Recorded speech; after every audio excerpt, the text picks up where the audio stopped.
Welcome to HortTube. My name is Jim Putnam. In this video, I'm introducing a new giveaway from Corona Tools for 3 pairs of these Comfort Grip pruners. I really appreciate Corona being part of this channel. I've used Corona tools of all shapes and sizes the entire time I was a landscaper, a nurseryman, and a garden center owner. So it's really exciting that they're the ones that are participating on my channel. I'll go over this giveaway at the end of this video on how to win these. These will be given away 2 weeks from now. I'm actually introducing another giveaway next Sunday for plantsbymail.com. I'll be doing an unboxing, and you guys will have an opportunity to win some plants. So that's pretty exciting, and that's also the Subscriber Sunday video. I'm going to continue on these other Sundays doing this question and answer format. So if you have questions you want me to answer, you can ask them in the bottom of this video. I'll go over, like I say, I'll go over this giveaway at the end. I'm going to go through some questions from a few weeks ago right now. One was about a newly planted tree that flops over every time the wind blows or it rains heavily. A long time ago, most of the trees that we planted were balled and burlapped. They were actually field grown. They were grown in the ground. Machinery took them out of the ground. They were wrapped in burlap, and then they were sold to you, and they were quite heavy. That's how most trees were done. And over the last 30 years or so, we've moved almost well, not exclusively. There's still lots of field-grown trees out there that commercial guys use, but more and more and more, most homeowners are buying their trees as container trees and putting them in the ground. And container trees are fantastic. They get growing really quickly. I really like planting container trees. Usually they'll just start growing rather than having to go through a period of time of having to reestablish themselves. But there are some drawbacks to container trees. They are grown pretty close together in the nurseries, and when trees are grown pretty close together, they tend to race one another, and it leaves a situation where the trunks can be thin versus the amount of growth on the top. Another thing that happens with that is they're pruned very nicely on the top, and that kind of thickens the tops up, and they have the thin trunks. The third thing that happens is most of them are staked. In order to have all the trees look uniform and perfectly straight, they all get staked. And so, because when you go to buy them and you want 10 of something, you want them to all look alike, right? So in order to produce 10 trees that look exactly alike, they stake them. And when a tree is staked and it's not subjected to blowing and moving, the wood tends to be a little weaker on them initially after they're planted. So all 3 of those things add up to a situation where trees can really be damaged once they're in open space, planted in your yard, a little more easily than they would have been otherwise. So I prune them when I put them in the ground. I did a video on planting a Japanese maple over here on the side yard. You can look up on my channel, and at the end of that video, I take about 6 inches off the top of that tree all the way across. That helps with the amount of water the tree's using. It's a strategy I use planting in spring, summer, and fall anyway.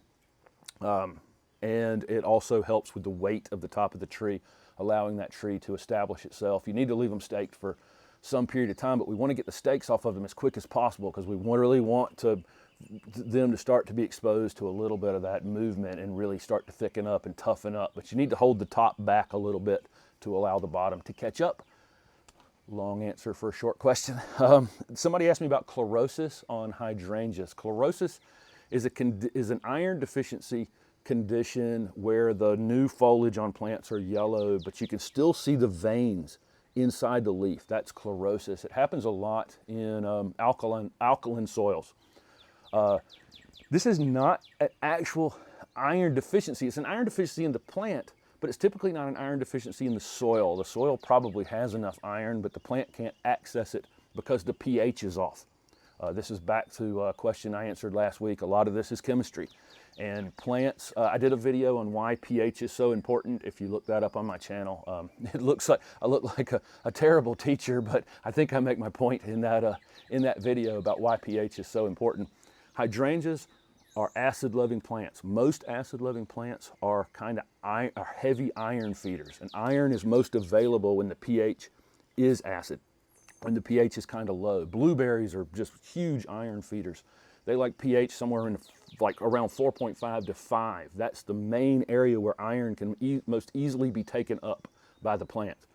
And hydrangeas, they don't like it quite that acid, but they do like it acid. So if you're seeing chlorosis, adding iron won't necessarily fix it. You have to fix the pH. And so if it's a container planted hydrangea, you can take it out of the container, knock some of the soil off, and actually plant it back with a little bit of peat moss. That would definitely be a low enough pH and allow then whatever fertilizer you're using likely has iron in it, and you'll see that chlorosis start to go away. If it's happening in the ground, there's some possibility that maybe your soil is kind of alkaline. You can use sulfur, to lower pH. I don't know that it's a permanent solution, but anyway, my point about this is you can't fix the problem just specifically with iron. You actually need to lower the pH and allow the plant to live in a space where iron can easily be taken up. Okay, somebody asked me about planting a landscape versus a hodgepodge, ending up with a hodgepodge. I think you should do some planting, but I think you need to leave the door open to go to a garden center and find something you just can't live without. I think that's the most exciting thing about gardening, is the shopping part of it. It's not necessarily the back-bending, breaking part. The shopping is the funnest part. And so I would hate to make a plan that was so rigid that over the next 5 years of me implementing that plan, I would ignore the fact that there are new, exciting things coming on, and I'll grab one and I'll bring it home and I'll plant it, and also have the confidence that if I decide a year later that, man, it just doesn't look right in that space, that pop it out of the ground and move it. Have that confidence that you can make planting mistakes. And there's planting mistakes in this yard. I'm doing the weirdest landscape job ever in this yard, because I'm doing one plant or 3 plants at the time and showing you guys, all about that plant, how I planted it and all those kinds of things. And I'm trying to put as many different things in this yard as possible to make this channel interesting, but then still end up with not a weird hodgepodge of stuff. So there's things I'm gonna have to move. That's the answer. Buy the plant that you love, bring it home, put it in the ground. If you don't like it a year from now, move it. You're gonna kill the occasional thing, but have the confidence that 95% of the things that you dig out of the ground and move, you're gonna move them successfully.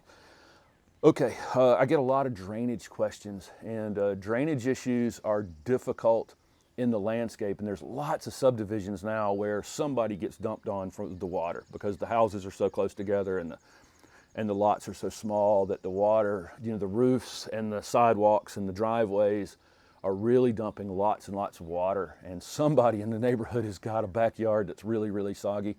Those conditions are difficult, and I think they're best fixed under the soil with French drains, with with using pipe and rocks to actually remove it rather than trying to raise it up.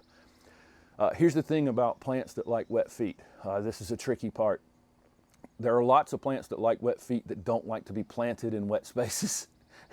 That's kind of weird, but like if I go down to coastal North Carolina and I find a wet area that has yaupons, which are native, or wax myrtles, which are native, growing right up to the water line, those plants grew there on their own.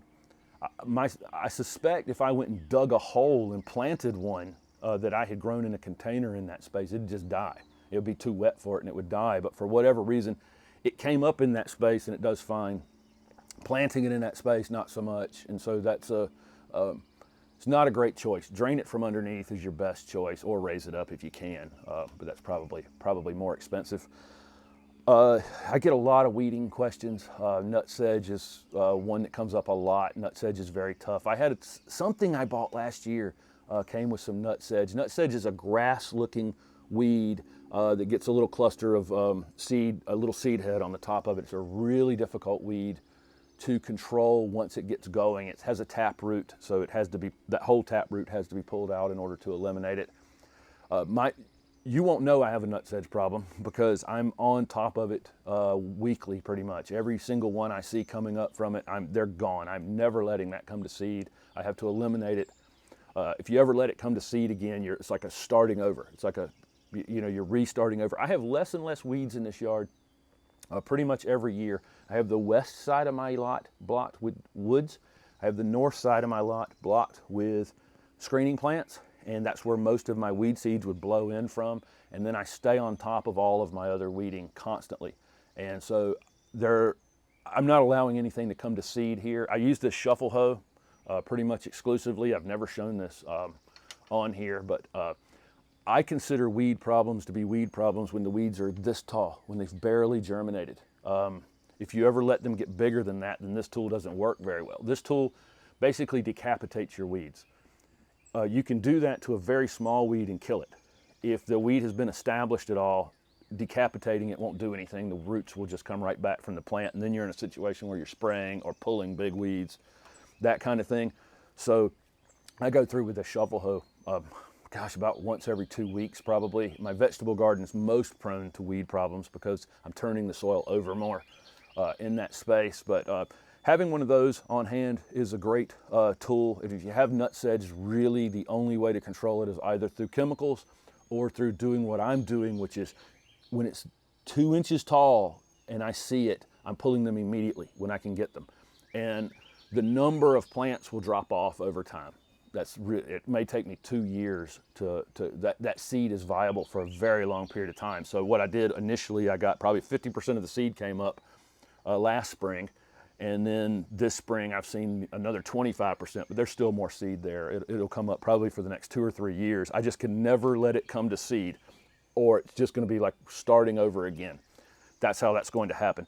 Okay, that's enough questions for this week. 2 weeks from now, I'll be back on these question and answer videos, and I'll be doing this giveaway for these pruners. The way to go about winning these 3 pairs of pruners, there's 3 chances to win. 1 pair will be given away right here on YouTube. Just make a comment at the bottom of this video for a chance to win, and it can be a question. If you have another question you'd like for me to answer in one of these videos, that will enter you to win the pair of pruners. There's 2 other chances. One, you can find this video on my HortTube Facebook page and comment below it. And then also on Instagram today, I will put up an Instagram post with a picture of these Corona pruners on it. Comment below that for a 3rd chance to win, and I'll do this drawing in 2 weeks. Thank you very much for watching this video, and happy Memorial Day to everyone.